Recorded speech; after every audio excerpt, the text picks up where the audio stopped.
Hi friends, అందరికీ నమస్కారం. ఈ రోజుటి కథ జ్ఞానోదయం.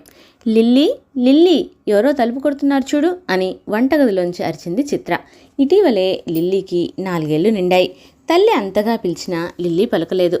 దాంతో తనే వెళ్ళి తలుపు తీసి చూసింది. చేతిలో పాల డబ్బాతో పాలవాడు నిలబడి ఉన్నాడు.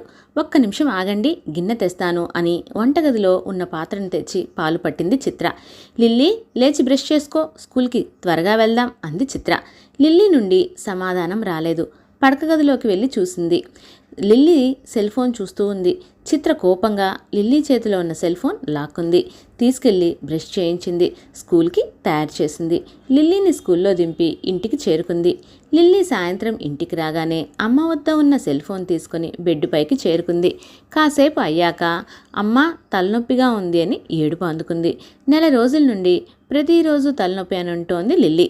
ఎందుకు తలనొప్పి వస్తుందో తల్లికి అర్థం కాలేదు. పుస్తకంలోని అక్షరాలు కూడా సరిగా కనిపించడం లేదు అని చెప్పింది లిల్లీ. దాంతో వైద్యుని దగ్గరికి తీసుకువెళ్ళి పరీక్షలు చేయించింది. అన్ని పరీక్షలు చేసిన డాక్టర్, అమ్మా లిల్లీ, ఈ బొమ్మ తీసుకొని నువ్వు బయటికి వెళ్ళి ఆడుకో అన్నాడు వైద్యుడు. తరువాత మీరు ఏం పని చేస్తారు అని చిత్రను అడిగాడు వైద్యుడు. ఇంట్లోనే ఉంటాను అంది చిత్ర. పాప టీవీ, సెల్ ఫోన్ ఎక్కువగా చూస్తుందా అని అడిగాడు డాక్టర్. ఏమైంది డాక్టర్, ఎందుకు అలా అడుగుతున్నారు అడిగింది సందేహంగా. లిల్లీ సెల్ ఫోన్, టీవీ ఎక్కువగా చూడటం వల్ల కంటిలో ఉన్న నరాలపై ఒత్తిడి పడింది. దానివల్ల చూపు మందగించింది. అందుకే తలనొప్పి వస్తుంది.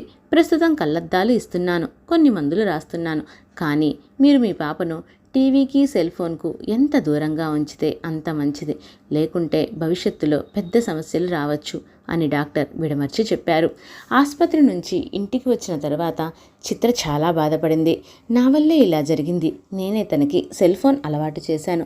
స్నేహితులు ఇంటికి వచ్చినప్పుడు, పక్కింటి వారితో మాట్లాడుతున్నప్పుడు, వంట చేస్తున్నప్పుడు లిల్లీ మధ్యలో ఇబ్బంది కలిగించకుండా ఉండటానికి సెల్ ఫోన్ను ఇచ్చాను అని మనసులోనే అనుకుంది.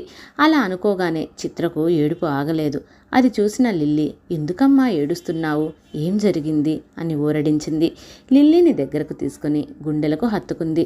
ఆ రోజు నుంచి సెల్ ఫోన్ను దూరం పెట్టింది. బయటకు తీసుకువెళ్ళి ఆడించింది.